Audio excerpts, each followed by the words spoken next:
Okay, and we're back for the second night of the Sugar Free League Season 2. We've got Lane Zero Blizzard here, one of the defending finalists. Did not quite take the championship, but they are up against BH Rocks now. And BH Rocks, being one of the new teams, bought One Trick Turtle's spot, the fourth place team from last season.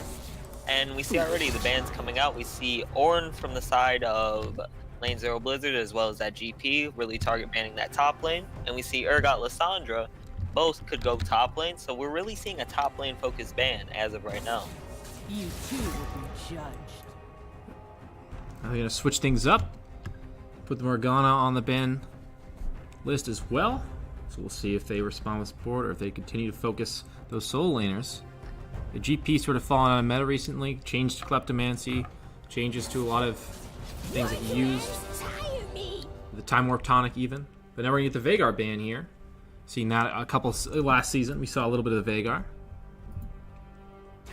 And it looks like it's going to be the LeBlanc first pick. So getting aggressive in the mid lane. I think we saw a little bit. I think we saw a game of LeBlanc yesterday, and certainly a strong champion that could do a lot around the map. And Sub is able to get his comfort pick with the first pick, and with Lysandra being banned by the other side, the main counter pick towards LeBlanc is taken away.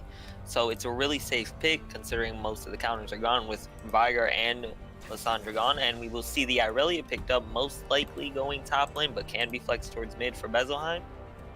And we might see an explosive matchup in the mid lane if we do see this LeBlanc Irelia matchup. Certainly, Aurelia very aggressive, but we're going to get the Alistar locked in here for the bot lane. Once Morgana's gone, Alistar is a very good champion. Not a ton of counters to it. Obviously, you can bully it around in the early levels, but very, very strong all in. Very, very difficult to deal with. And probably a mid lane Aurelia, yeah, so we'll see if they decide to flex that or not, but LeBlanc can certainly hold her own if played right. Very skillful matchup. And we see the Garen coming in for Revnon in the top lane, and Misfortune also coming out for what is most likely going to be Adrian. I doubt this would go support, as it is no longer a high tier support and you are in the Alistar, but it's something that could come out. And with the Garen, that's a Revnon special to say the least. This is his comfort pick. This Garen, he loves it, and he is more than willing to pull it out in these matches here. Certainly a champion that, in the right matchup, can do a lot. And, the ultimate, the true damage can blow up a squishy carry at some point in the game. So he's got a lot of useful, even the silence as well. He's got a lot of useful tools with him and can certainly pump out the damage. It's very aggressive team comp. Misfortune, LeBlanc, and Garen are all things that do a lot of damage in the middle of the game. So they can definitely have that sort of power in the mid game. Whereas, Aurelia wants a little bit more items. She can spike on one or two, but Aurelia and Camille definitely can be used later in the game. We'll see if this is Camille jungle or Camille top lane, because that again changes the scaling in the way that champion works. But still a little bit of flexing to go around, but we do get the Gragas ban, so banning out the enemy jungler is BH Rocks. Going to take away the Lucian now on the other side. Another very, very potent AD carry. We saw Caitlyn yesterday as well. We'll see how the AD carry sort of priority goes, but Lucian has been one of those very up there. Surprised we didn't see it first, but Misfortune just a little bit more aggressive in the lane. And we wait to see what Big Hard Rocks will ban here. And my guess is they'll keep the jungle focus going on with the second rotation of bans, as they ban the Thresh instead, trying to take that away from Leak. For sure, trying to get their bot lane through laning phase. Do not want that super aggressive lane of the Thresh Misfortune being able to blow up with their carry. So now we wait to see what Lane Zero Blizzard. Probably going to be an 80 carry ban coming here. They just keep the focus going. We do see the Jhin ban, and Jhin is really good, and it is an SWBF pocket pick, to say the least, and does really well into Misfortune. So it's a really good takeaway, and it's going to force SWBF into one of his not so comfortable 80 carries. As we see Sejuani locked in, and this is probably going jungle, and that means Camille will be going top, Irelia mid most likely. So we do see the flex picks coming out from the side of Big Hard Rocks here, and Sejuani did get a couple of changes recently, as the stun is now, you can permanently, or it has no static cooldown, so you're able to get it off as much as you want. And we see the Darius coming out for the side of Lane Zero Blizzard. And I would not be able to tell you where this is going. I have no idea what's coming out from the side of Lane Zero Blizzard currently. There has been some mid Darius in the past, because it is a good counter pick to Aurelia in some ways. Seen some, I believe Bjergsen was playing it a little bit on stream against Aurelia's. Certainly a counter pick that you can work with. But based on the rest of the team, Trundle's going to be the jungle. We pretty much know that. I think the real question is what's going to be support and what's, I assume Misfortune's AD carry, but for support, I don't really know. I mean, there's lots of stuff up in the air. Maybe it's Misfortune support in like Darius bottom. Like I'm not even really sure, to be honest with you, because there's just a lot up in the air. Have a decent bet on this. This is going to be the LeBlanc support that I heard about from League. He has put it out before, and apparently he can work around it really well. So that is what I'm expecting, at least. And we will see as they swap their picks around for the last 25 seconds. Well, Trundle, a classic counter pick to Sejuani, especially with the Aftershock proc. You can take away her resistances and even make them negative if she does take the Aftershock. Like I said, Camille in the top lane changes sort of how the scaling works. You definitely want to get more gold onto the Camille so that you can split push later. Same thing with the Aurelia.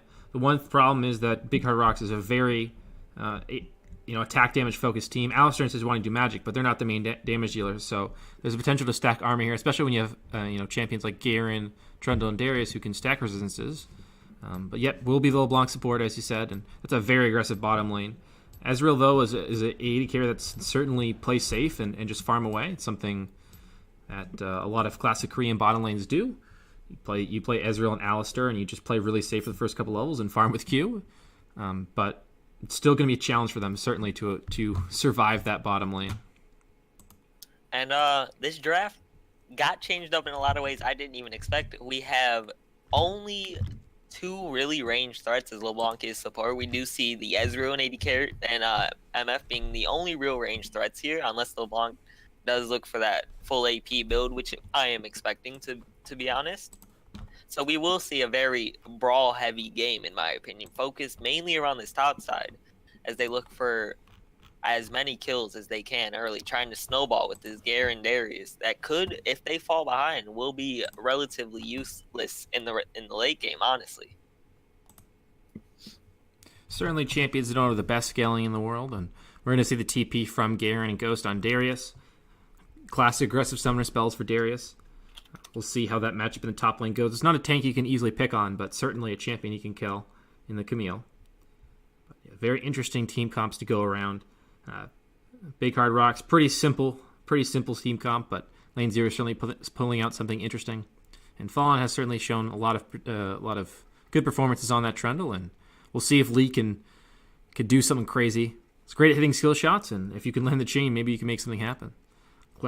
Banning away the Thresh is Leek's favorite champion. A little surprised they didn't actually pick that in the first round, but I guess they wanted to save this pick up, and against an Alistair, it makes a lot of sense if you can bully him with that range. Can even dodge the combo with the distortion back. I was going to say that it really depends on Leek and how he plays this matchup, because if he doesn't dodge that combo, he is really squishy in this lane.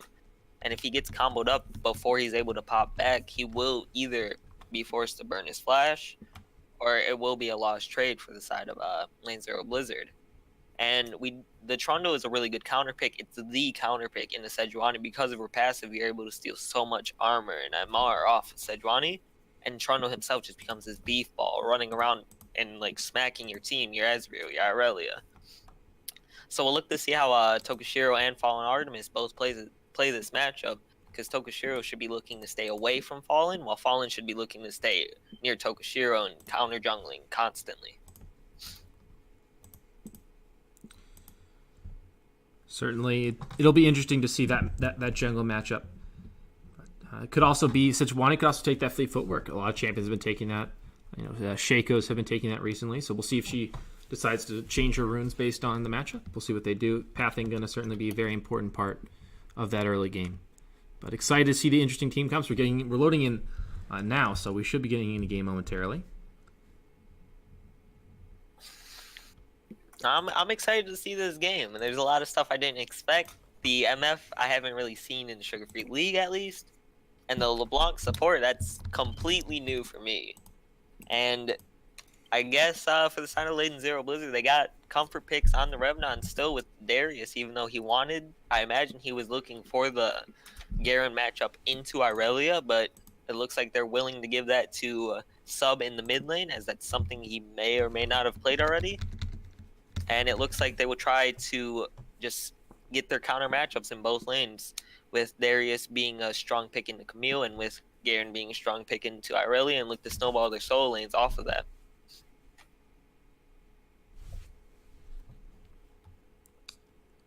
Indeed, we'll see what can be done there. Will be pretty standard runes, though, for the time being. Out of almost everyone. Will be the Aftershock out of the Sejuani, though. And that benefits Trundle, the Fallen Artemis. He will be able to steal resistances even if the Sejuani passive does drop, but once she gets hard CC onto someone.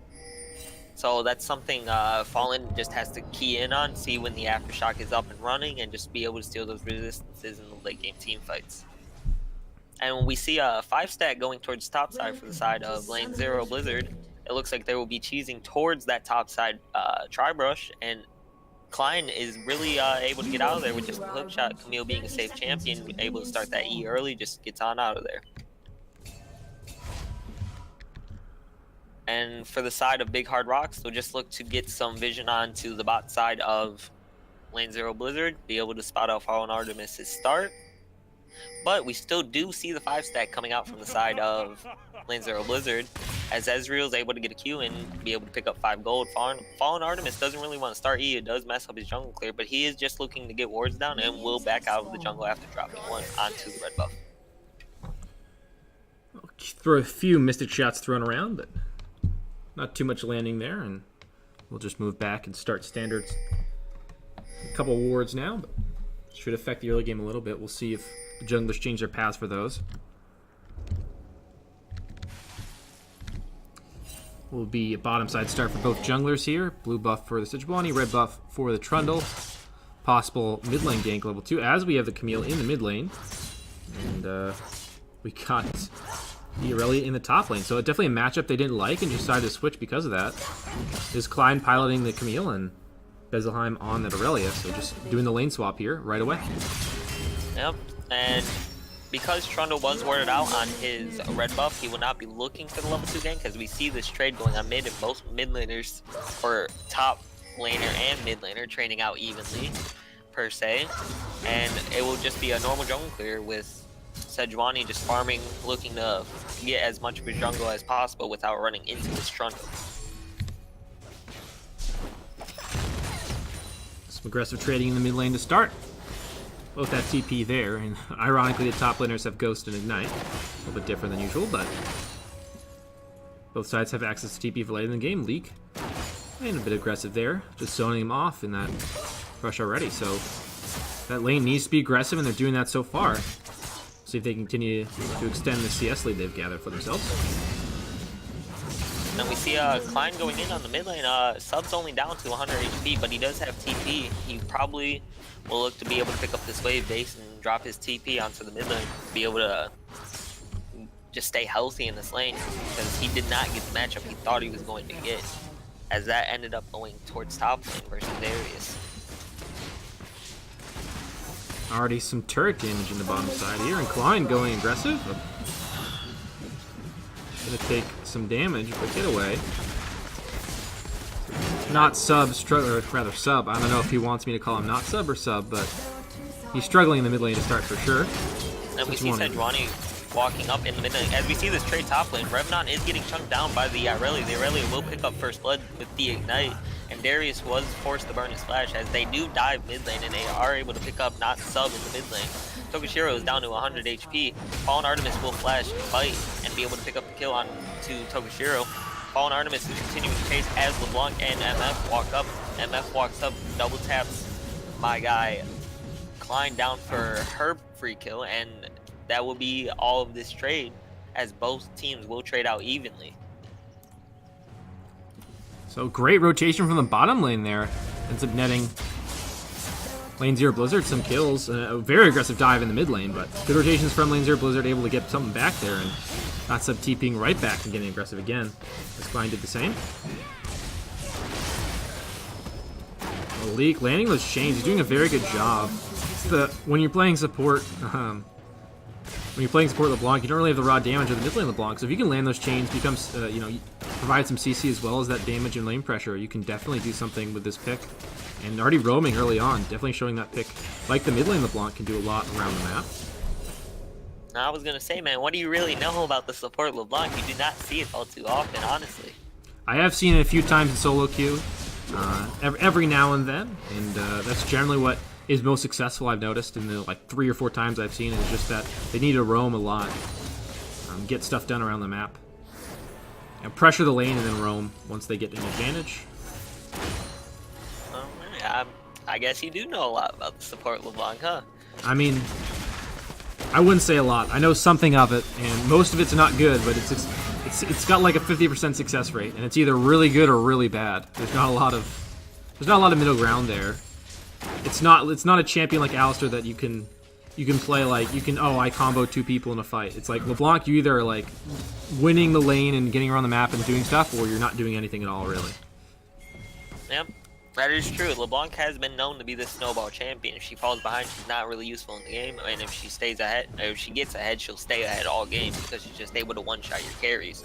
And we'll hope to see if she can do that as the support, because it looks like she will just be developing more and more AP as she upgrades onto the spell thief or the cross saint. My mistake on that actually. And we see Klein trading mid. He is level 6, but we do see Leak and Paul and Artemis are both here.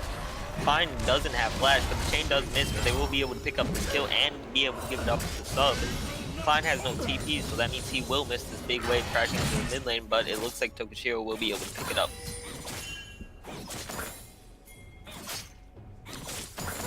He already purchased for the Ezreal, though, getting that charging.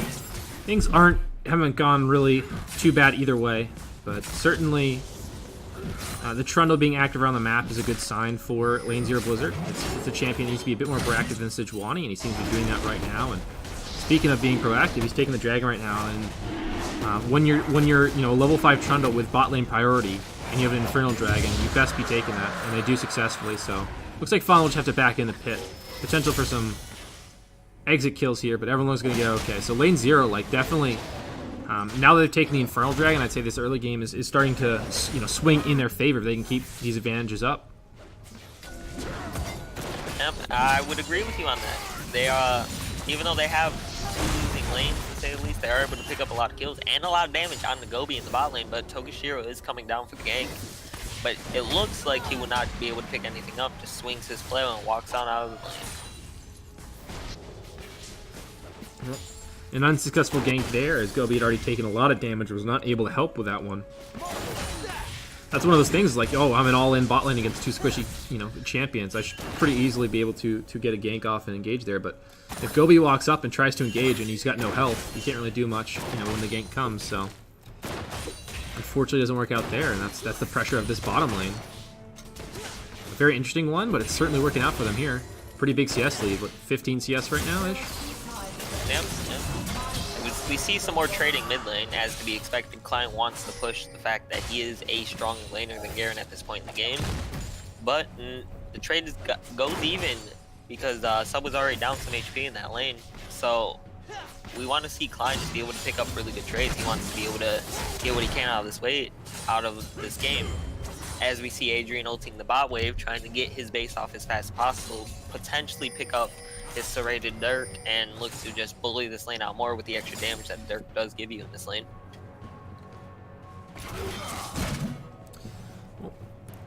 Invest in the ult, certainly a big cooldown, but want to get those good backs in and keep that CS lead, so makes a lot of sense here. As the Darius isn't faring quite as well after this sort of a counter pick.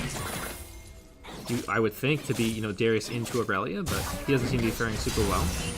Down quite a bit of CS here and losing some of those trades. As Klein, though, on the other side, is doing quite well in the mid lane. As we see Tokushiro not really in the best of spots, he does get silenced by the Trundle, and the Garen spin the win is rolling on him as the ult comes out, but it hits Fallen Artemis. The hook shot does land onto the pillar, as Not Self will get ulted by the Snail and will go down to Bezelheim, roaming from the top lane. That was a really interesting interaction to see the Trundle pillar falling down and Camille able to hookshot onto it. As we see, Collins does get picked up by the hookshot and stunned by the Aurelia, and it looks like Revnon will also be punished for this. Revnon does get a kill though, able to flash out, but it looks like Bezelheim will be able to pick up this kill. And Klein will slide on in, pick up his own kill, as he says, I want this, and slides in and picks up the kill for himself. Well, rather disastrous play topside here for LZBLZ after the bottom side of the map was going so well. They're going to lose the blue buff as well. Bezelheim going to pick that one up, but very clever use of the pillar there. The Camille hookshot has to hit a wall, and they just use the pillar. It's been a nice interaction there. I believe you can do that with Talia wall and a few other things in the game, but good heads-up play for them. I don't think he would have landed the hookshot if he didn't actually done it off the wall, you know, in the river, so very clever use of the pillar there. Yep. And that just shows mastery of the champion from Klein here, as that pillar was expiring too. I was surprised it actually connected onto the pillar as it dropped. I think it expired as the hookshot was still tethered to it. Like the hookshot tethered, it then expired, and then the hookshot still went through, which is you know, an interesting reaction. And the hookshot was just kind of sitting in the river for a little bit. Yeah, just floating in the middle of nowhere. Could you imagine how crazy that ability would be if you could just launch it off of the ground? That would be insane. I think Camille wouldn't be in her current state. Yeah, that'd be one of the most broken abilities in the game. Besides, like, the Shroud, a Kali Shroud or something. It'd have to be one of those broken abilities. I think Camille would always be in the jungle. As we see Gobi going in, does get the double knockup. Leak does go down to about 300 HP, does get stunned by Gobi as the MFO does come out. We see Bezelheim getting chased down top. The Ghost has been popped. Bleed is on the Bezel, and he will pick up the kill with the 5 dot damage bleed. As this trade that ended up happening top bot lane actually was just a forced steal out of young Adrian, and the ult burn from Alistar and Adrian as well. Well, there should be quite a few plates here if they can get this damage off on this tower, but maybe not. Tokashiro going aggressive. Gonna ult him up under the tower here, and Revdon thinking about chasing, but the flash is gonna come away. Revdon will live, so everyone parts. The flash is invested there from Tokashiro as Revdon is caught in the bush. Or is Klein caught chasing for Revdon? Klein will pick up the kill, will pick up double kill onto Trundle and Revdon, as he will be able to escape after that. And we do see Gobi going down to Leak and Adrian in the bot lane, as Klein will pick up level 10, and Sub is not really in the best spot as the shutdown does come out on Camille with the true damage from the Garen, Demacian Justice, but that will be that, as that is a shutdown going onto the Garen, and bot lane picking up yet another kill. Well, that was a pretty incredible play there from Klein there to pick up a double kill in that 3v1 situation. A very nice play, and overall the map trade was, I think, 2v2 in total, or 3v2, but that Leak coming through with that pick on the bottom lane, picking up a kill onto Gobi on the Alistar. Still, it's sort of been the theme of the game, as LZBLZ has struggled on the top side of the map, but has done quite well on the bottom side. Don't have to be very scared of this Aurelia though. 4-1-1, and the Camille's also got 4 kills. So the top side of the map for Big Rocks is very, very scary here, and Ezreal will still be able to put out some damage late in the game. As we see Leak going in onto SWBF, the flash auto coming out from Adrian will be able to pick up SWBF, as Adrian is caught between a cow and a bull rider, I guess, as he will go down with Sejuani, and the shutdown will be picked up by Tokashiro as Klein goes in and is looking for Leak, but finds Fallen Artemis instead, as he will be forced to back off by the pillar and the Garen driving into the bot lane. Well, a nice play to start it. Again, the bot lane from LZBLZ doing a great job. Another kill onto, the first kill onto SWBF with another kill onto the bottom lane. SWBF now has that mana immune, but bot side continue to go well for LZBLZ. Another rotation from the top side of Big Hard Rocks to make things a little bit better. Now we're probably going to jostle for this Infernal Drake, which if they can get 2 online, that'd be huge for LZBLZ. Yeah, a lot of AD scaling goes on to MF's ult, and she'll be able to pick up a lot more damage onto that. As we see, the first turret does fall top lane because of this investment, though. As so Irelia is just picking up more and more gold, as Tokashiro's looking for the steal, is able to pick up a lot of damage on Fallen Artemis. Fallen will pick up the dragon, and Tokashiro goes down for his cost. And Gobi, it looks like Gobi will be caught down by Revnon and get dunked, as the ghost is coming out. Klein's looking at his own death, but is able to hook shot away as Bezelheim will keep chipping down this top lane turret. Does get it to about half as he is forced to back off because he has no minions. Yeah, the problem when you have a split pusher with no TP, you can't actually join the team fight there, and LZBLZ just kind of outnumbered. And the good rotation from Revnon allowed him to win that fight, pick up a couple kills. Klein! With an amazing ult, honestly. He was able to just dodge all the damage initially coming out from the Demacian Justice, and with a little bit of regen, he was able to live with about 20-30 HP after that, and was able to pick up the kill onto sub in the mid lane. Well, a very nice outplay there. Another kill for him. And, well, I mean, if you've got a Federalian and Camille, maybe you don't even need the Ezreal. He's still got some items, though. He's stacking that mana immune. I think he's up to 441 stacks now, and once he hits those 2 items, he can certainly still be useful, and the rest of the team can provide enough of the damage, and he can provide some CC and some consistent damage over the course of the team fight. So things aren't looking too bad for Big Eyed Rocks. They've given up double Infernal Drake, but they can certainly come back from that. It's not the end of the world, but you have to be scared, definitely, of this misfortune. She's going to have to land that ult, though, unlike that last team fight. And there's a lot of hard CC to lock down this MF even when she starts ulting. So the more and more fed she gets, the more and more she becomes the target from the side of LZBLZ, as they do look up to pick up this Rift Herald and will go uncontested because there's not as many members top lane as there is for LZBLZ, as there should be for Big Hard Rocks.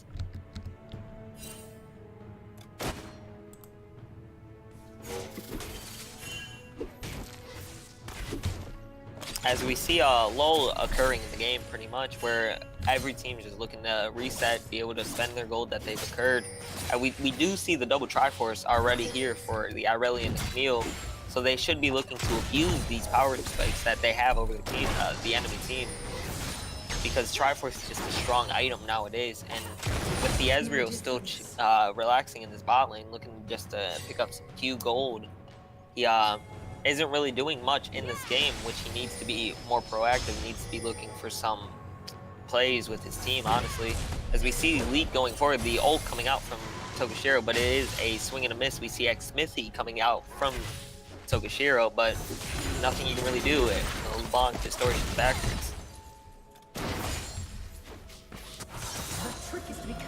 Klein's still aggressive. He's got a 2-level lead in the mid lane. In the top lane, things are pretty even, but the mid lane is not going super well for sub. I don't think he has a ton of experience on this Garen, maybe. It's definitely struggling here. He does have the Black Lever, but he certainly loses these trades to a Triforce team at Camille. Another use of the ult against the minion wave. He's just trying to stop that one and get that back in, and Leak gets a little bit of damage of his own with that double distortion. And we see Adrian more than willing to burn that ult just to clear waves. So he's really just looking to get item spikes. Every time he does that, you'll see him. He'll buy a really important spike for his champion. This time it was the Dust Blade. The last time it was Serrated Dirt, which helped him in lane. He was able to pick up a kill with that. As we see Klein going in on sub, but nothing coming of it as Tokushiro, as both teams are here to back each other up. It is a 4v3 for the side of lane 0 right now, so they might look to drop this Rift Herald in the mid lane, but it looks like the bot lane will return to bot lane to match their counterparts.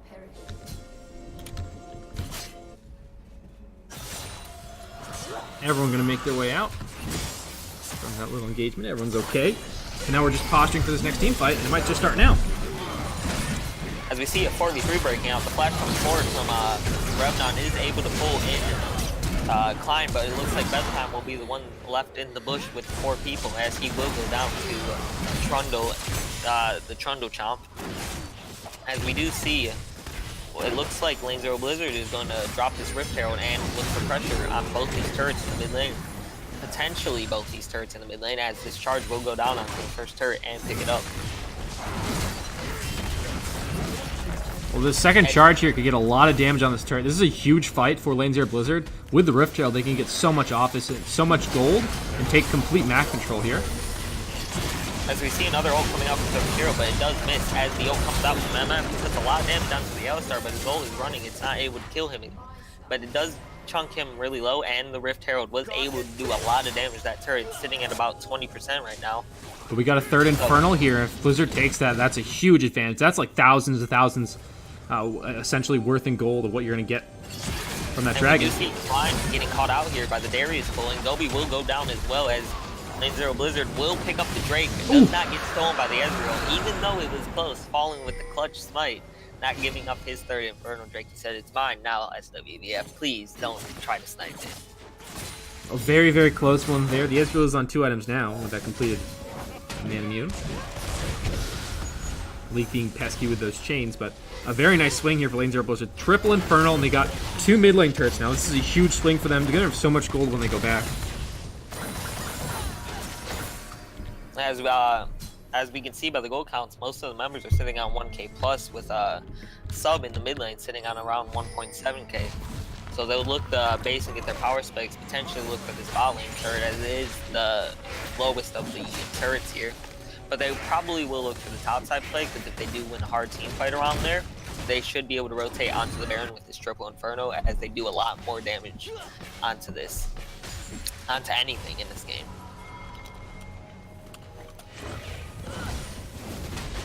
Tokashira just gonna hop right over. Take that red buff. Well, we'll see when they start handing over their buffs and stuff, what the junglers will do. We are in NA, so maybe they won't at all, but the Luden's Echo has been completed here for Leak, which is interesting. He's gone pretty much full damage, building like a mid lane with just less gold, really. Sometimes you'll see an adaptation of builds if you play like an aggressive AP support. I've seen you could possibly consider going for, if you go Resolve Secondary, you could just get the you could get Fawn of Life, which when you like impair someone, it heals your teammates if they attack them, and then build Ardent Sensor. So that way you still have AP, but you also have the ability to apply Ardent Sensor, get some healing. Actually, they're just going to give over blue right to Leak, so this is a really interesting decision from them. I don't think we have time to talk about that. Clyde. I wouldn't really give it to anyone else, and if Holland does want to give it up, as he is level dead, as Gobi gets caught out here, does get bit down by the Toronto, is forced to burn his Unbreakable Will and Flash, so that is a really good pickup from the side of LZBLZ Blizzard, being able to pick up the Alistar ultimate, as that's just one less initiator that's able to go in for the side of Big Hard Rocks.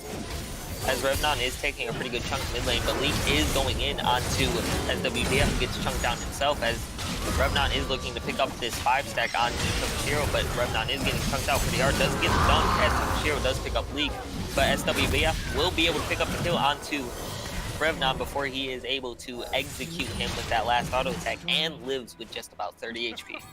As Bezelheim is able to pick up the top lane turret, top lane inner turret, as we just saw on the display. Well, now the sub's in trouble, maybe. Or maybe Klein's in trouble. Or maybe Klein, I'm not sure. I missed the hook shot. Down he goes, the sub wins despite being down 2 levels and a couple items. He's able to pull that one out. On the other side, the kill went down, I believe, yeah, onto Gobi. Now Bezelheim is caught in a bad position. And it looks like Bezelheim will be able to get out. He has a mini wave. He'll be able to do his Blade Surge. He'll be able to dash too with the Blade Surge, as we will see that right there. And it looks like Adrian did burn his ult to pick up the kill onto Gobi there, as Gobi didn't have his Alistar ultimate, so he was a really easy target to pick up. So as we saw right there, Adrian was able to pick up the kill onto Gobi. Interesting build from Fallen. He's actually opted to, he went for the Warrior into the Knight's Vow. He didn't go for the standard health jungle item first. Decided to go for the Warrior, a little bit more AD to start with, and then went right into the Knight's Vow, which is a little bit more standard. Sometimes you go see Zeke's as well, but just the Warrior's interesting pickup. On the other side, though, Sejuani, the Cinderhawk Warmogs build, pretty simple from her. Gobi's getting caught again. And it honestly looks like this is just going to be some beef on the platter for the side of LZBLZ Blizzard, as they do pick up the kill onto Gobi, as he does burn his ultimate too. Not really the most worthwhile thing for him to do with no flash. He will go down regardless there. As we see a 4-man, or actually the whole team for the side of, or a 4-man push actually coming out from LZBLZ Blizzard onto this top lane outer, as they will be able to pick it up as Bezo does arrive. Does have his 80 carry behind him, but is going to go down to the damage from Adrian and Leak, as Tokushiro and SWBF have to keep Revnon at bay as Klein TPs in and is able to get out with a hook shot, but Revnon flashes forward as the Sejuani ult does go wide. And Klein is stuck between the base of Lane Zero Blizzard and 5 members as they are hunting him down looking for blood. As he will execute to the turret potentially. Nope, Revnon will be able to pick up that kill. As we see in the top side jungle, Garen was able to pick up the kill on the Gobi, and Gobi does trade his life for Garen's.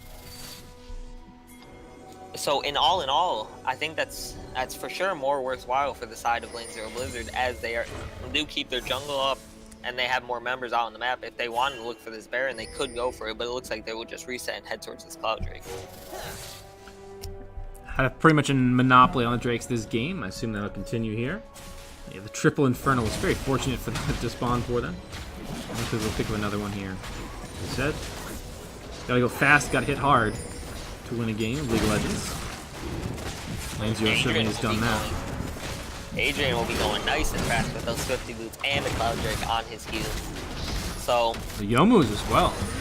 Yeah, he'll be flying around this map. He has 508 movement speed when not in combat. That's actually insane. A lot of shutdown gold though available for Big Hard Rocks to get back in this game. 450 on Revnon, 450 on Fallen, and 800 on Young Adrian for them to pick up. We do see for the side of Big Hard Rocks, their Ezreal is starting to stack the double tier. Does have 320 on that. But it is going to be a while before they are able to get enough gold onto this Ezreal to be able to pick up that kill, as Adrian is forced to flash as the ult comes out from Tokushiro. Sub is going in, flashing forward on Tokushiro, is only able to silence him, does get chunked out from the damage from Tokushiro, and as WBF, as Gobi goes in, is forced and just dead, is not able to pop that Unbreakable Will. And Elite does go in half health as WBF with the W2 combo, as the ult comes out as WBF is able to chunk Young Adrian and Fallen Artemis. And we do see with Gobi going down, Lane Zero Blizzard is looking for the rotation on the Baron and potentially to take it as the main initiator for the side of Big Hard Rocks is down, and Sejuani is down as well. Well, they have started the Baron up here. No vision on it quite yet. Leak's trying to find a pickoff here. Will not do so, but this is a very risky Baron take here. Fallen's been good with the smites, but will he be good with them again? As we see, Klein is able to pick up Leak, is able to ult the dodge damage coming out from the Demacia Injustice. As Klein will go down as well, we see the MF ult coming out. Leak team does pick up the Baron Asher, as Fallen is able to find it away. It is Fallen versus 2 in the Baron pit. Who will win? Fallen does pick up the kill onto Tokushiro, as Sub is now just arriving to help out his jungler, as they will back off and try to preserve their Baron buffs. Well, they get out with 2 Baron buffs. A pretty good trade. Unfortunately, they do give over a huge shutdown from Young Adrian. I think it was 1,000 gold by the time he was actually killed. So that's quite a bit of gold given over there. Pretty big kill for Bezelheim, but still a good trade. He got the Baron. Good smite from Fallen, and perhaps they'll be able to do something with this in the future. But in the mid lane, they might be pushing for a turret. They will pick it up. And for how much it feels like Lane Zero Blizzard is just in control of this game, it is only a 1k gold deficit, even with that Baron being picked up. So this is very much in reach for the side of Big Hard Rocks. They just have to play their cards right, play their cooldowns. And Gobi just has to consistently not get caught out as much as he is currently getting caught out. He is tanky, yes, but he will go down every time if he is not able to get that ult off like he wasn't last time, which gave up that Baron. He's struggling a little bit. Part of it's he's tanking for the team, but part of it's also a little bit of a sometimes sloppy plays for him. Still though, there's always the chance to turn around. Any Alistar player can tell you, all it takes is one big combo, one big flash, polarized play, anything like that to really get the team going and win you a team fight in the crucial times. It doesn't matter if you died 7 times earlier in the game, all that matters is you have that one combo. And it looks like Bezelheim did get caught out. He was looking for a greedy pick on potentially Adrian, as he will go down to the 4-man unit coming out from Lane Zero Blizzard, but it looks like Sub will also get caught out by their own 4-man unit coming out from Big Hard Rocks, but it looks like they will trade for the inhibitor turret on the bot side and the inhibitor, so this is really the a better trade for the side of Lane Zero Blizzard. They're able to pick up an inhibitor and rotate onto the mid lane with Bezelheim still being down, their most fed member coming out from the side of Big Hard Rocks. So they will look up to pick up this inhibitor in mid lane and potentially snowball onto the top lane when sub does respawn. Not a ton of great wave clear here for Big God Rocks. Ezreal's not a great wave clear to carry, and they don't have no range besides that. As the flash ult does come out from Stein, he is able to get out, and Adrian does pick him up, is able to kill Adrian. As Fallen is in the middle of the fight, doing as much damage as possible. Revenant is able to get 5 stacks onto Tomashiro, but is forced to flash out and does go down to SWBF. SWBF is able to pick up the kill on the Revenant. Leak is now forced to flash out as they will kill the LeBlanc clone, or not. As we do see this trade going in the favor of Big Hard Rocks, as they are able to pick up the kills onto Adrian and Revenant.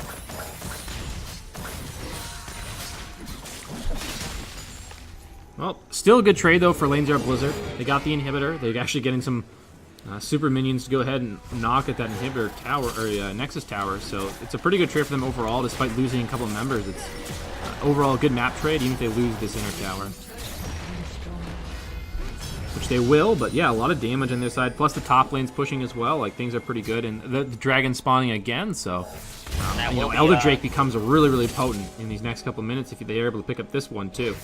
And that is a Mountain Drake, so it will help their Baron potential, and even the Elder Take will help. And getting onto these last few turrets that are remaining on the top side, so this is a really big objective that the side of Lane Zero Blizzard will look to pick up. But it looks like Big Hard Rocks are positioning to stop this. They do have Bezelheim on the flank. He's looking to get a pick onto anybody he can find, but it looks like he will be zoned away by Leak. And the Dragon will be started up by the side of Big Hard Rocks, as it looks like the side of Lane Zero Blizzard will just look to take the base, as Big Hard Rocks is forced away. Lane Zero Blizzard gassing it down the mid lane, looking to take this inhibitor, and we'll get onto the inhibitor, and it looks like they will take it before Big Hard Rocks is able to respond. They will bail towards the top side and head towards the inner turret, and now as stun does land onto Sub, but nothing does come of it, as Sub is able to press W and get that stun duration shorted. As we do see the side of Big Hard Rocks was forced to clear those minions in the base, so Zero Blizzard is able to pick up the tier 2 top lane, and will look to reset with the gold that they have in their inventories. Each member sitting on around 1k, except for Leak, you know, 500 gold he's in support though, you know. As we see GA coming out from Adrian, a giant spell for Sub in the mid lane, and just some armor, some health coming out from the rest of the members, and an amp tome from Leak. So they will look for this dragon, but it looks like Klein's already on the case, is going to potentially be able to pick up this dragon and take it away from the side of Lane Zero Blizzard, but it looks like Lane Zero Blizzard just wants to set up vision around this Baron. At least they get one Drake. Big Hard Rocks have not been too great with those objectives so far this game, but a Mountain Drake can certainly be really crucial in these late game situations when objectives are so important. I mean, they're always important, but when you're thinking about backdoor situations or, you know, potential inertial objectives, things like that, Mountain Drakes, their value is even, you know, it raises even more. We're gonna see what looks like a triple Deadman play coming out from the side of Lane Zero Blizzard. It's going to be really interesting to see how fast they're able to move. As Gobi does get caught out again, is forced to burn his ultimate, but will go down.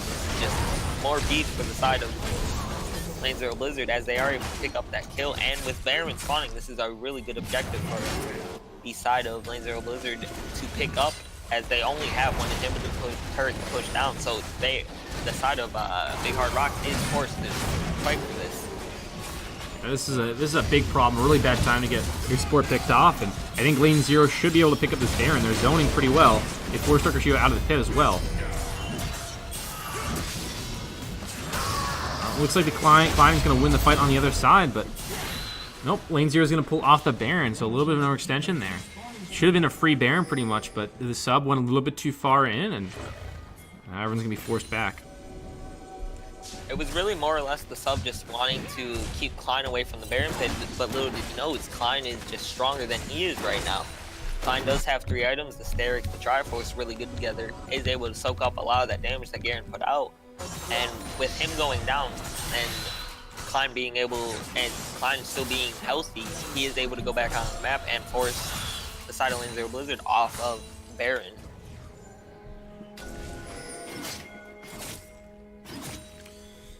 Some vision is going to be cleared out here, but Fallen has been very good with his smites, you know, both last season and this season, so I got a lot of faith in him in this Baron. If they can just set this up properly, I think Lane Zero can take the Baron. And that's going to be a crucial objective here. It's the, you know, the only big neutral objective on the map right now. Perhaps not committing to it just yet. Looking bottom lane right now. As the chain does miss onto Klein, and Klein is able to get out with the hook shot over the wall. And it looks like the side of Big Hard Rocks will look to clear this vision off of Baron Nashor, as there are 4 zombie wards in the pit. As SWBF does accidentally auto the Baron, does get Bezelheim hit with a little bit of that damage. As Klein is still pushing down the bot lane with a super minion running down the mid lane. So Klein is forced to either base grab the super minion or keep pushing with his TP. A fight does break out, and MF does get a really big ult on the 2 members. As both Gobi and Tokishiro are chunked out, and Revenant is able to pick up the kill onto Gobi, and Klein will go in onto Revenant, is able to pick up the kill before the dunk does come out. Bezelheim is half health, is able to get a couple resets off, but is not able to pick up any of the kills, as young Adrian will be able to pick up the kill onto Bezelheim, as Klein will go down to the Garen and Demacia Justice as well, and Ezreal will go down. This looks like to be the game for the side of LZBLZ, as they are able to kill 4 members of Big Hard Rocks. 30 to 21 kills now, and LZBLZ with more kills, more gold. Just barely. We'll take this game. Pretty good performance from them. It all came down to the Baron in the end, but the point wasn't even taken. It was just baiting the enemy team into a fight after they had gotten them so stretched apart because they needed to take care of those super minions. Klein wasn't really ready for the fight, and then he was there, but a little bit too late. And with that triple Inferno, Lane Zero will take the Game 1 victory for themselves.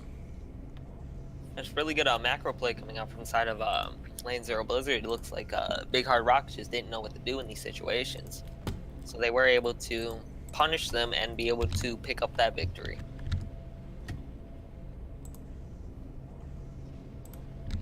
All right, we will take a small break, and then we'll be back for Game 2 when all the teams are ready. So stick around for that, and we'll see you guys in just a little bit. Thanks for watching, and I'm excited for the rest of the series.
Okay, we're back for game 2 of the Blizzard versus Big Hard Rock series. Still, the name still gets me, but we will be moving to game 2 here. Orin going to be the first ban, GP going to follow it up, and Urgot on the other side. So Big Hard Rocks along with Saunders. So pretty much the same thing from our last game. I really expect to see any different bans. Maybe a Trundle ban coming out from the side of Big Hard Rocks. As they opt against it, they are willing to take the 50-50 and just run the same game back if the side of LZBLZ does feel like doing that. As I don't know if I would do that if I was the side of Big Hard Rocks. There were a lot of macro mistakes, sure. And if they are confident in their ability to be able to fix those mistakes, as Fiddlesticks is picked up, this is the first Fiddlesticks I've seen in the Sugar Free League, except maybe for some support last season. But Fiddlesticks is a really interesting pick. It could go jungle, it could go support. I doubt it would go anywhere else, but we have seen mid Fiddlesticks before. So I'm expecting this to go into the hands of Fallen.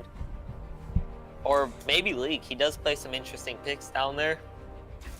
We've had a lot of crazy picks from game 1, and now with Thresh being picked away, it certainly leans more towards League picking it up in the support role, but who knows? Fiddlesticks could go anywhere. It was meta in the bot lane for a while, but then that sort of went away after a few nerfs to the mana and things like that, so who knows what'll happen. Lane 0 has been so crazy this series. We'll see what they go for. And we just started the series, and Lane 0 already had a decent amount of odd picks, to say the least. Well, they're going to follow it up with a Vayne, which would be a very interesting bot lane combination. But on the other side, we do have a Jax Thresh for Big Hard Rocks. Jax probably going to be in a solo lane, I believe. But who again, could go anywhere. We don't really know. Both the solo laners from Big Hard Rocks seem pretty comfortable playing those bruisers, the Aurelias and the Camille, so either one could pick that up. We'll see what they go for. As we see Orianna being picked last second from a sub, as he will look to just play a control mage, just hold his own in the mid lane. As we look to see what potentially Bezel will look to take into the Orianna matchup. As if I were him, I'd opt into the LeBlanc potentially, or the Irelia, I would say. But he does pick up the LeBlanc, does take the aggressive matchup into the Orianna, and is just looking to bully out this lane and keep sub down in this game like Klein did last game, to say the least. LeBlanc gonna be on the other side this time. We'll see if that's a support LeBlanc. I don't think it will be this time, but you never know. Definitely gonna be an interesting mid lane matchup though. LeBlanc Orianna can go either way. I think with the Thresh already picked up, if we do see that in the support role, I think Thresh mid lane might be an interesting pick. Seen Thresh AD carry with Dark Harvest. Thresh AD carry crit. I think crit Thresh AD carry wasn't a thing, but it was something people did for a while. You know that with Dark Harvest you can get some big one shots with the flay damage.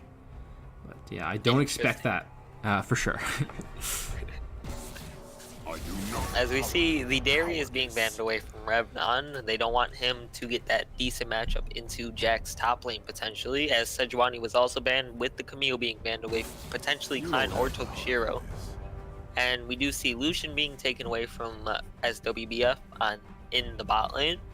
And as one of his more comfort picks, I do expect to see the Jhin come out here and look to save that counter pick for potentially top or jungle, based on what LZBLZ does pick up in their next rotation. And yes, it looks like we will see the Jhin come out from SWBF.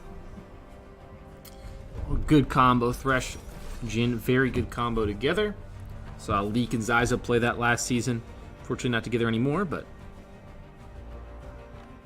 we get the combo is at least. A sub for LZBLZ, but is not playing with this iteration currently, as they are testing out some things, running Adrian currently. As we do see Nautilus being covered by the side of the LZBLZ, and it is locked in. I'm expecting this to go to Revnon. He played it a lot in the play-ins. Was able to dominate lanes against some stronger laners. And I'm guessing he might just run his signature Ignite top lane too, like he did. But this probably will head towards top side. and we look to see what is potentially the. I don't even know anymore. You can take this, man. Well, Poppy could go a lot of different places, but it is picked for the ability to stop dashes like Jax. Yeah, I can't really say either. I'd imagine Fiddlestick support, Poppy, Jungle, Nautilus top if I had to guess. But I mean, I really couldn't say. Poppy could also be play supports. Nautilus could play support. Literally all three of these could be in any position. I think Fiddlesticks is the least likely to be a top laner, but other than that, I really couldn't tell you. And Kled's also going to be the last lock in here, so that'll mean that the Jax will be the jungle, and Kled will be in the top lane. And Kled can go up with the Nautilus, and Poppy will be the support. So Poppy support, usually you'll see that in like Alistar lanes or Khan sometimes. Nope, they're still switching it up. I'm just not going to say anything until they're done. But Fiddlestick support, like I said, makes sense, and looks like my prediction will come true here. We're going to get the Nautilus, Poppy, and Fiddlesticks in that order. So that makes the most sense to me. But yeah, it's interesting picks nonetheless. Fiddlestick support's maybe making a comeback. I don't know if Fiddlestick support's making a comeback, or if they predicted the Thresh pick and was looking to at least be able to get some of the pressure off of maybe the Vayne, get her some farm, as you could just fear the Jhin away for the duration of the CC that will come out from the Thresh. And by the time Jin's unfeared, Vayne will be able to get out of range, potentially, of SWBF on this Jhin. So it will be another interesting game, couple interesting picks coming out here with the Fiddlestick support and the Nautilus top lane. I don't consider Poppy that interesting of a pick. We did see it a lot last season with Poppy jungle with, I think it was Predator or Aftershock was pretty prominent on it. So we'll look to see what Fallen takes on that. And the Jax jungle could be interesting too. We did see it yesterday in our Paragon 5 game. So we potentially will see a couple interesting plays coming out from both sides.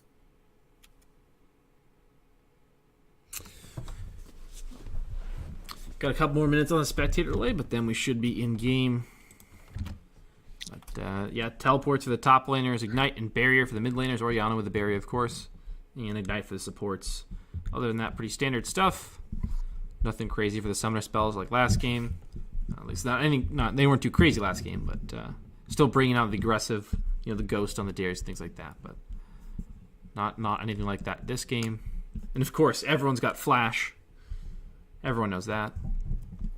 But the Orianna LeBlanc matchup should be pretty entertaining. I'm excited to see Kled as well. Not a champion we see too much in the SFL, so excited to see that on the table as well.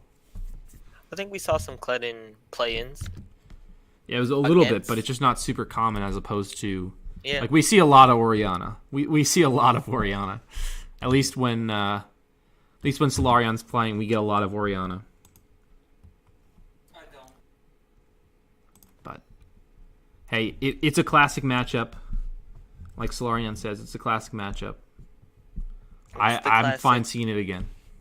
It's the control mage into assassin. That's what we all like to see. Potentially some spicy plays coming out from Bezoheim. Not really an assassin player if you think about it with his Lux. I've really only seen him play Lux. I haven't really gotten to see too much of Bezoheim as this old head of the SFL. So potentially seeing him on some assassins will change up some of the gameplay as to what people expect from him.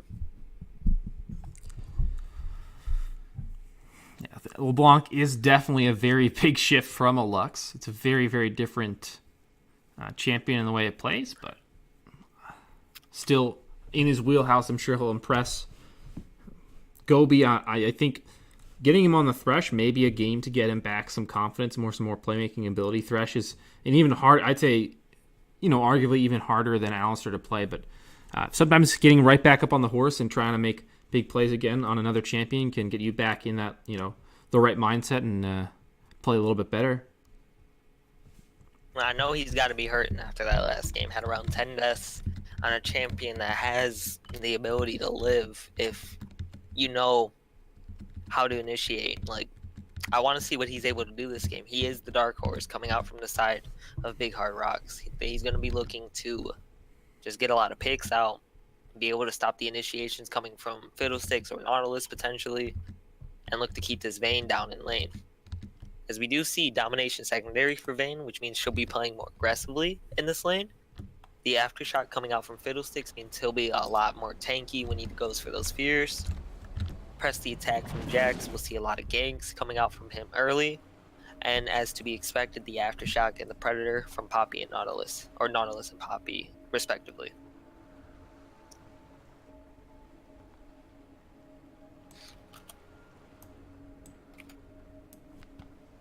Well, we have loaded in, just slight delay here. Yeah, there we go. Now go ahead and hop over there. And we're in to game 2. Season 1 was plagued by spectator bugs, but fortunately we haven't encountered any so far. It's mainly because the LCS season hasn't started yet. It's usually when we'll see those spectator bugs come out. As we see a 5-man invade going towards the bot side Charbush, they might be able to get onto young Adrian here, potentially see if Gobi goes for the flash forward, as he will not, and they're not able to clear out that ward, so they do see all of them exit.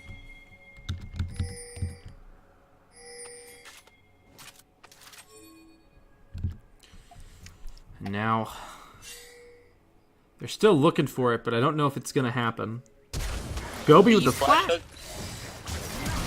Does land on the leak, and Leaks just forced the flash with the Jin W coming out. Potentially could have got that root onto him, and would have potentially been a kill for the side of Big Hard Rocks. But all we see is the flash traded and some lane pressure taken away from the side of Big Hard Rocks with the W start coming out from Jin. Not able to get that push as fast as he's going to want to. Still, though, Vayne's not a champion that pushes very fast. And getting the flash out of the Fiddlestick can be huge. The flash fear is very potent, plus you just can't use it defensively. And if you're playing aggressive support into a ranged support like Thresh is into Fiddlesticks, I think you'll take that trade every day.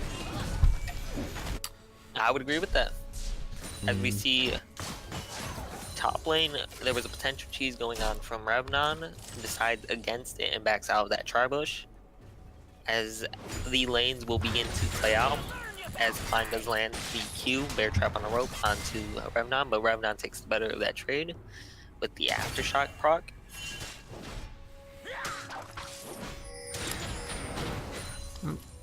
Coin for the Thresh. It's been the go-to after the change to the coin.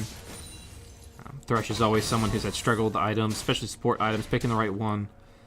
Back and forth on that, but with a new coin, it definitely makes a lot more sense to go for that, and so that's been the most common choice, is they've already got level 2 advantage, despite Jin having to start W. Yep, and that's kind of just how that lane will play out. Fiddle will be, looking more for the ease onto champions and not those minions, as with the changes to the Fiddle Crow that did push him out of the support role, he is more forced to do that, as we do see a trade going heavily in Revnon's favor top lane. And we did see the junglers taking a gander at each other, but nothing coming of it. And a trade going in sub's favor in the mid lane as well, so this is really going well for lane 0 Blizzard early game. Except for this bot side of the map where Adrian will look to pick up farm on a turret.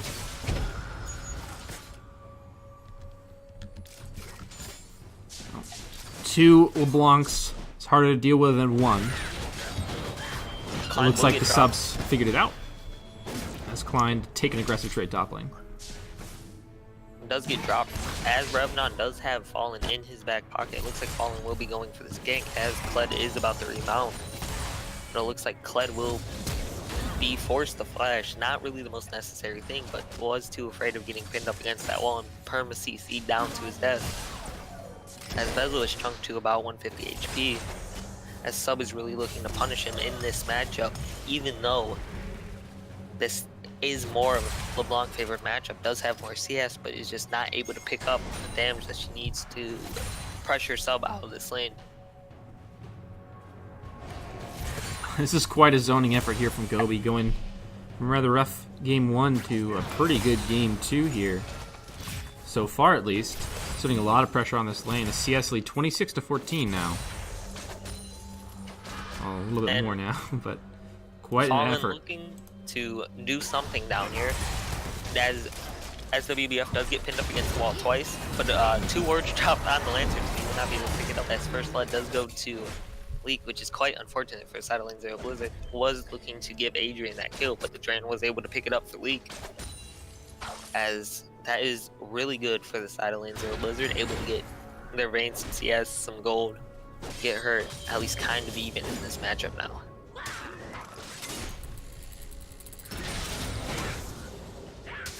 Top's going even, mid's pretty even, but the bot lanes have clawed back into a more even state after that kill. The CS lead has dissipated, and obviously some gold on the Fiddlesticks now, working out as a support. You can always see someone if all you have to do is point and click. That's Leak's thinking. And even if it's 2 seconds EC, it's still a point and click, you know what I mean?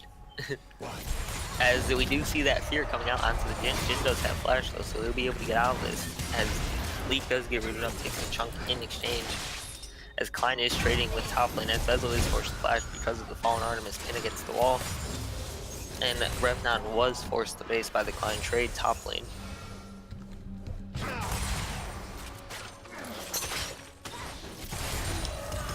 Well, CS lead has been dissipated, and now Gobi's got to start all over again trying to zone him off this wave, get some advantages. Pretty quick backs on the mid lane, just Dark Seals, Mamp Tomes, and oh, a big all-in here. As we see Adrian being chunked out by Gobi himself, as SWBF is able to take the Lantern forward, drop the grenade, and pick up the kill. As Bezelheim is looking to go forward, but does get killed by QW from Orianna, as Fallen Artemis looked for the cheesy stop onto the Kledo, getting in front of it. Kled is dropped into his passive. Fallen is looking to take this trade, but Klein is about to remount. Is not able to get that, as Tokashiro will go down to the Fallen Artemis and Revnon combo into the top lane. Klein is looking to trade back onto them, as he is forced off his Starl. Will be able to pick up the kill, or the double kill onto Nautilus and Poppy, with the passive autos coming out from his W. Well, a huge play bottom lane from Gobi. He can pick up that first kill, and then a huge play from Klein as well in the top lane. Gets a double kill, even though he's just mounted. The W came back up, and he started whacking him down again. In the mid lane, though, lane 0 did have a win there. Sub getting the solo kill on the Bezelheim. He's down a little bit of CS, but the kill certainly makes up for it. Big solo kill from him. Hit that shockwave, and then Bezelheim got a little too aggressive staying around. And really, yeah, it was just a really greedy play overall from Bezelheim, just trying to pick up some more farm, some XP, didn't want to fall too far behind. And in the top lane, we see Klein picking up a double kill, and it is now a shutdown, as we see some more trading on the mid lane, as the trade does break pretty evenly with full combo from LeBlanc and Orianna traded onto each other.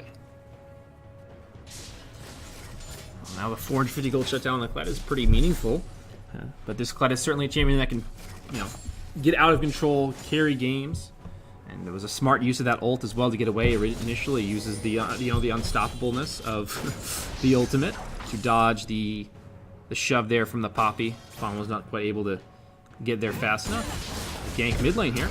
As we see the flash coming out from Tokashiro, does pick up the damage with the help of Bezelheim and Cheesy Lantern coming out from Thresh for the assist, as the rotation from the bot lane mid, potentially to pick up some of these plates, but they will rotate back bot to not give up their own plates.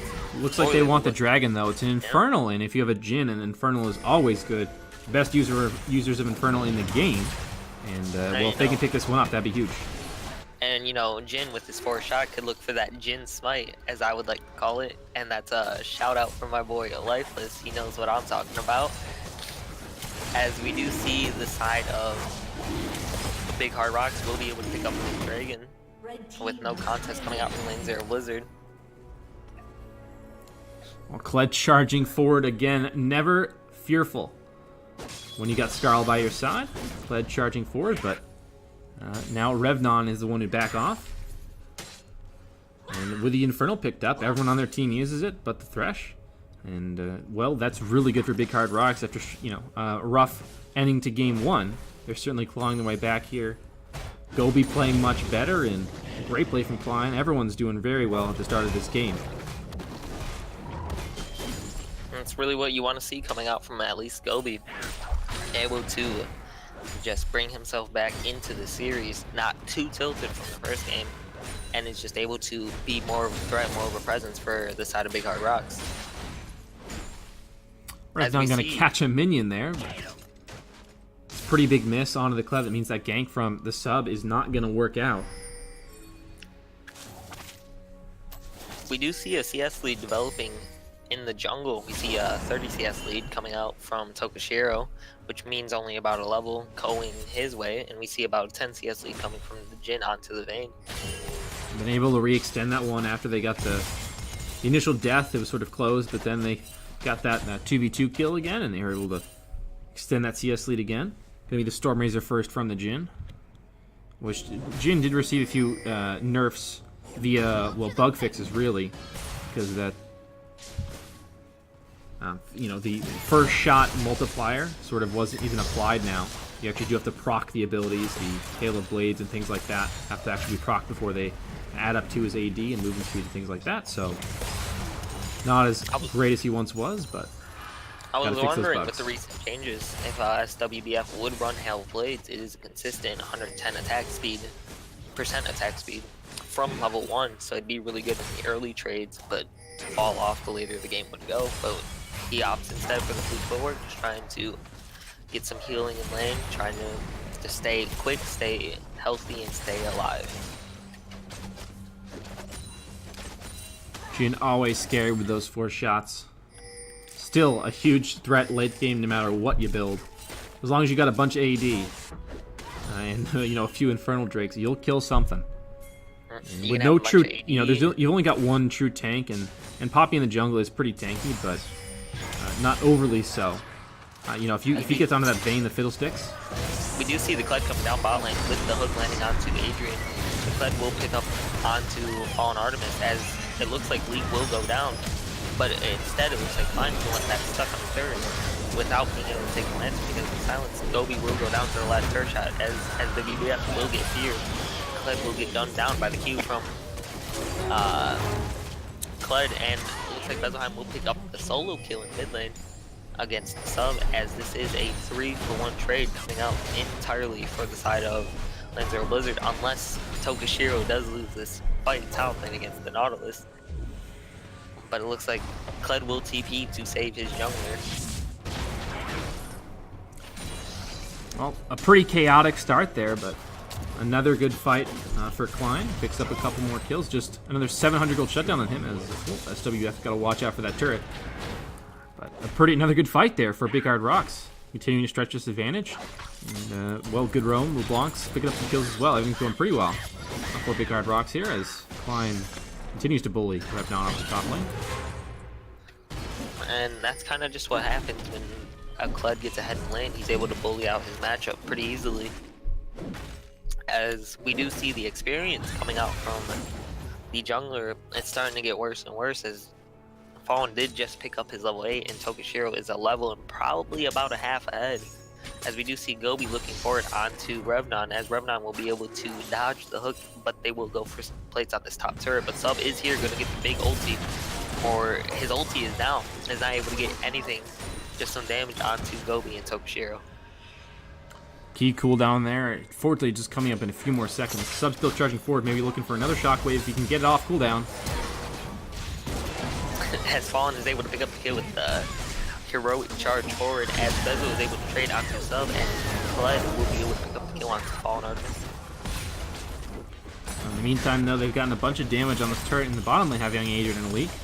So Blizzard getting some kills up in the top lane, get a couple traded back, looking for some couple kills in the top lane, get a couple traded back, but they do get that turret damage, and getting this bot lane back in the game would be pretty good, so they do invest that TP to save that top lane turret, so everything's going okay. Pretty even trade overall, but with this Rift Herald, if they get a couple turrets off that, you could definitely call this a win for Big Hard Rocks, but it'll really come down to how this Rift Herald's used, I'd say, in the next couple minutes. I think with this gold lead developing for the side of Big Hard Rocks, this game's looking more and more in their favor, as if they are able to push their advantages onto the side of LZBLZ, because they do not want them to scale into the late game with the team comp that they have. The later this game goes, the better the team fight gets for LZBLZ with the Fiddlesticks, the Ori, the Poppy, The ability to do a lot of AoE damage and a lot of AoE CC will keep Big Hard Rocks from being able to do much this game. Oh, the Jhin already starting to go fast with that Storm Razor. And the Swifties. And the Swifties. Got also Bezeline with an interesting build. He went for the Pen Boots and the Oblivion Orb before even the Lost Chapter, I believe. He was just sitting on like a Mana Crystal. And then now he's picked up a Lost Chapter and will probably complete that into Ludens. But a very aggressive pen-focused build, and he's doing pretty much true damage for a little while. Without any MR built on any of the members except the Merc Treads coming out from Fallen in the jungle is a really decent choice, as Fallen is stuck between a wall and 3 members inside of the Big Hard Rock, as Fiddle will ult in. Get a lot of damage as Young Adrian looking to do as much damage as possible. The 2-man ult comes on to the SWBF and Gobi combo, as Bezel will go down to the Orianna auto the clock, where it chases him down even after he flashes. And we do see a net win coming out from the side of Lane Zero Blizzard, as Kled does ult in, gets feared, and will get damaged hardly by the side of Young Adrian, and Leap will once again pick up the fat shutdown onto Klein. Well, very nice fight there from Lane Zero. Young Adrian just got into the backline using the stealth and the ultimate to go over, and a great ult over from Leak as well. Did a lot of damage in that AoE, forced everyone back from Big Hard Rocks. It's a huge win from Lane Zero Blizzard. They're getting themselves back into the game, get a shutdown on Klein. Even pick up that dragon, so a very nice swing from them. And that power spike came in great there. The Blade of the Ruined King for the Vayne. Came with the ultimate, just a huge play from Young Adrian there.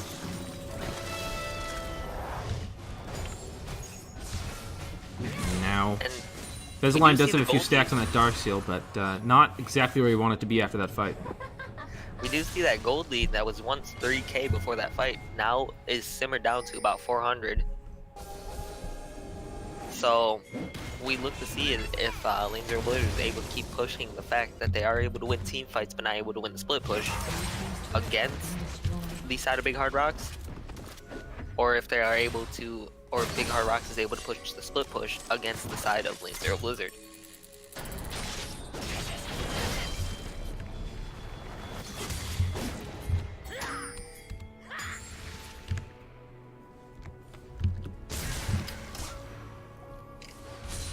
Looks like the Rapid Fire Cannon will be the second choice for Jhin, and probably the Rage Blade for the Vayne. As I'm still working towards that Luden's Echo, delayed that so much.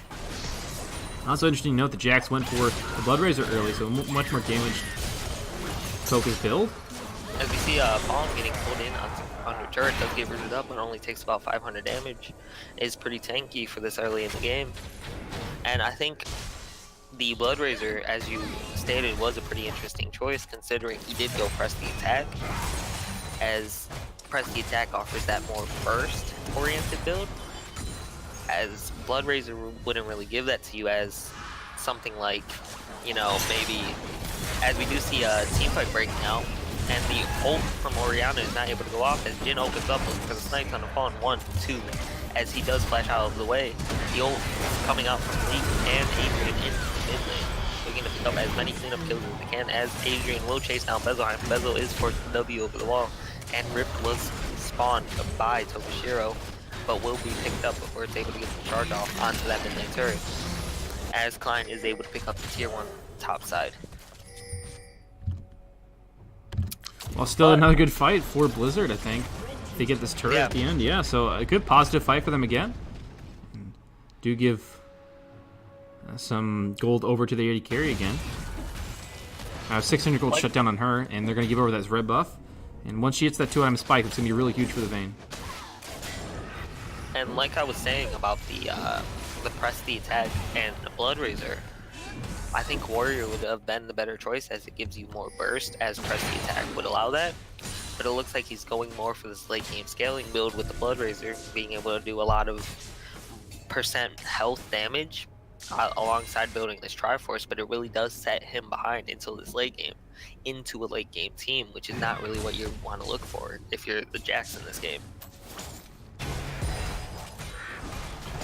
Certainly Big Hard Rocks can play the scaling game at some point, and they got to have someone kill the tanks, because Jhin can't really do it consistently enough, and so Kled and Jax are going to have to be the ones who do it, I suppose.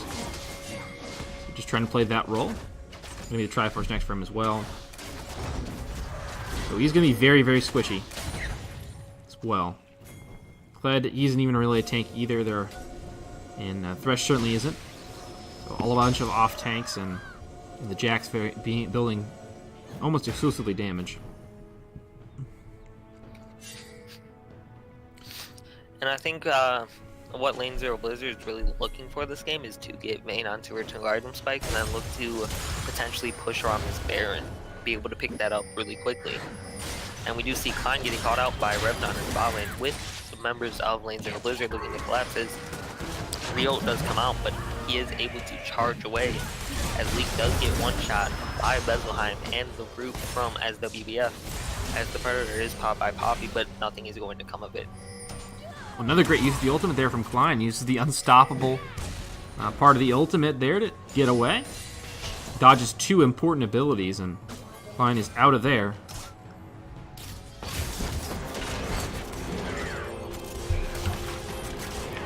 As the Jhin does open up onto the members of Lane Zero Blizzard, but the ult coming out from the Orianna is able to pick up 2, and they will still not to Gobi and Klein, and Tokushiro will fall to Vayne and Revnon on the back end of the fight. So this was just a 1 fight from the side of Lane Zero Blizzard, and they will look to pick up this turret in the bot lane. And Dragon and Baron are alive as well, so some objectives to fall back on after they take this turret. I think they'll swing for this Cloud Drake, look for the reset, get Vayne her items, and then look towards Vision around this Baron. Believe has enough to pick up the Rage Blade as well after this. So should see that 2 item spike coming in here, and the steal of the blue as well for the sub. And we do see Bezel getting caught out looking for that blue buff, but is able to just distortion back and not take any more damage or die trying to cheese away that blue buff. As Lane Zero Blizzard will be able to pick up this Dragon, no contest coming out from the side of Big Hard Rocks.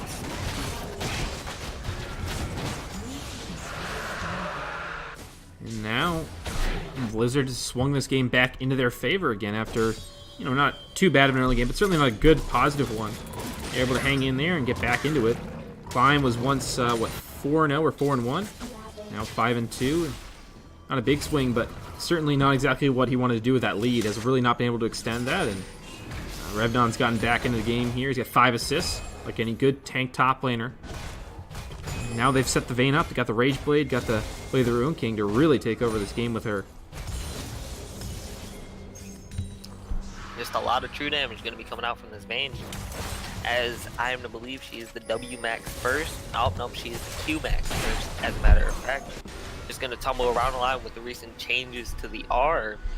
Half that cooldown on the tumble will be reset when the final hour is activated. So she'll be really mobile in these fights, able to stay away from Jax and the LeBlanc and potentially the Kled in the back line. As Tokushiro will get pinned against the wall by the Condemned and feared, but his Counter-Strike will come out and be able to stop a lot of damage as we do head towards the bot lane to see the trade coming out from Klein as he is pulled on the turret and takes a big chunk from Revnon. Well, Jax is pretty good against AD carries, huh? He can dodge auto attacks. Pretty easy Yeah, to get away I when you do guess so. that. Those Merc treads are looking more and more like the better choice for Tokushiro too, with that fear coming out. Barely was able to keep him pinned down, and he was able to get out of that pretty scotch-free. Yeah, ironically, the highest CS in the game right now is Revnon with 177. Here, 23 minutes. The tank raking in that gold. Jhin close behind SWF with 171, and Klein with 172, but still interesting. The tank top laner has the most CS in the game.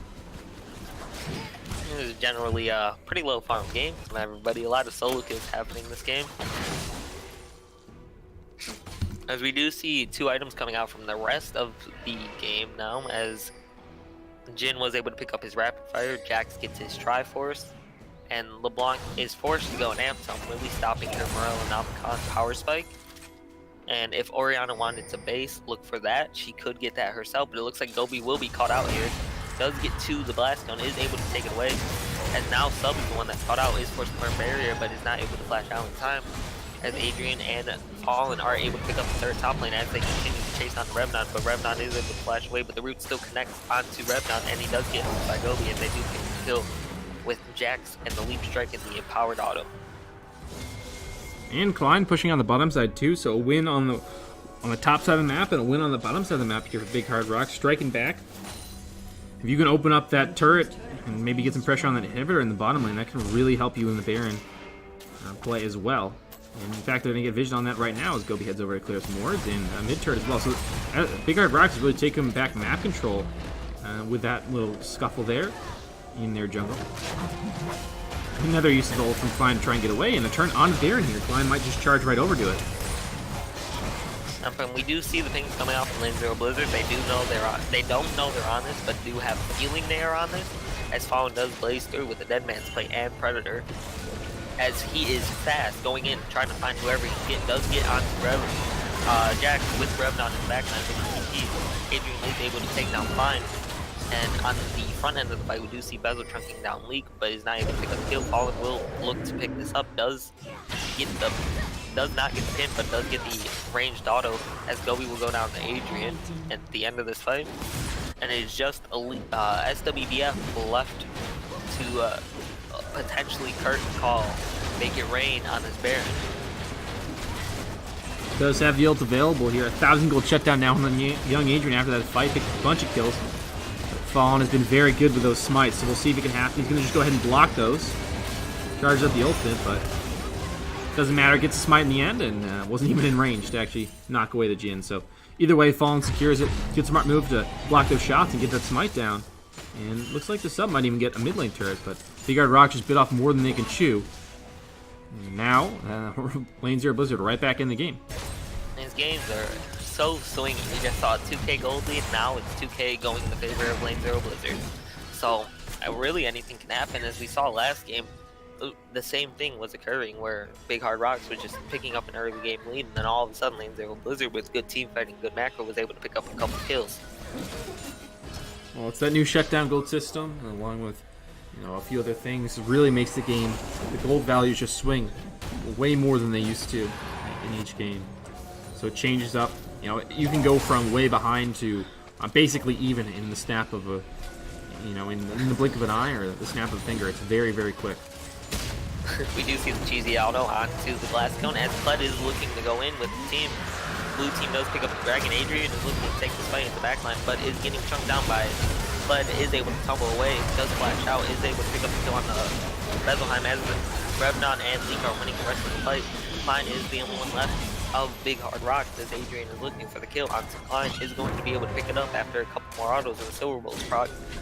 The BM stopwatch coming out from Klein. Oh, he's still alive? And the ace does come out from Lane Zero Blizzard off the Dragon fight.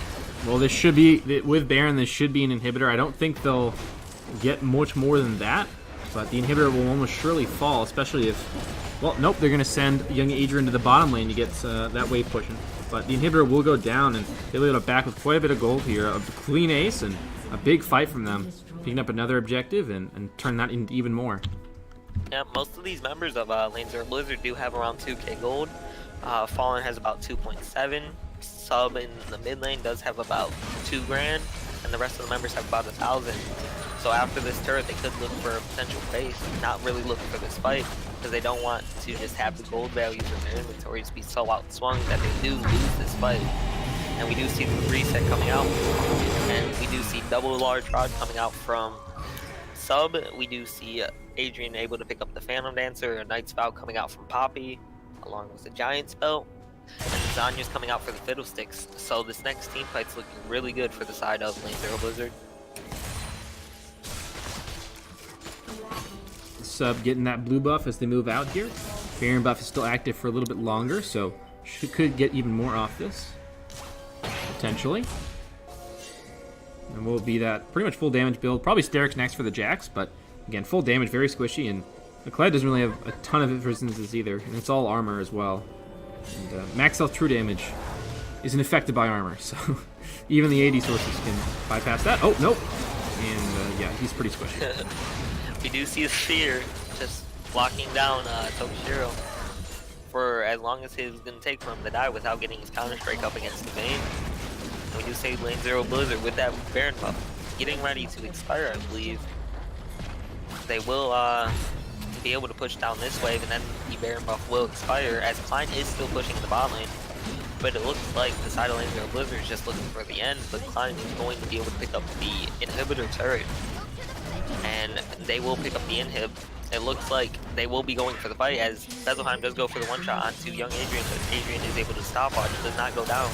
And it looks like this will be the game, as the TP does come out from Klein, as Klein is going to get feared, is going to get against the wall, is going to cross the passes, will go down to the main, as Tokushiro will go in, die to the sub in the mid lane, and the sub will pick up a double kill, and this will be the game for Lane Zero Blizzard, taking the series 2-0.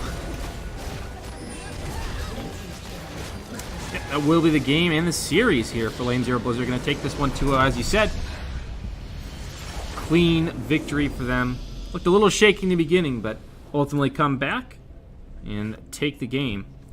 Once they got that Vayne online with a couple items, got Orianna online, and a few brilliant plays from Leek with his ultimates, and a couple good plays from everyone. Very nice win for Lane Zero Blizzard.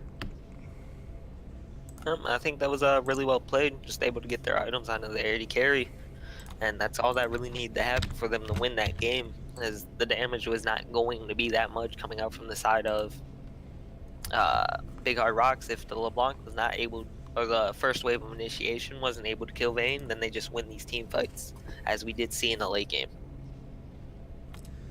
Yeah, good effort from Big Hard Rocks. Keaton Klein had a few good ultimates there on the Kled in the last game, and dodging out some.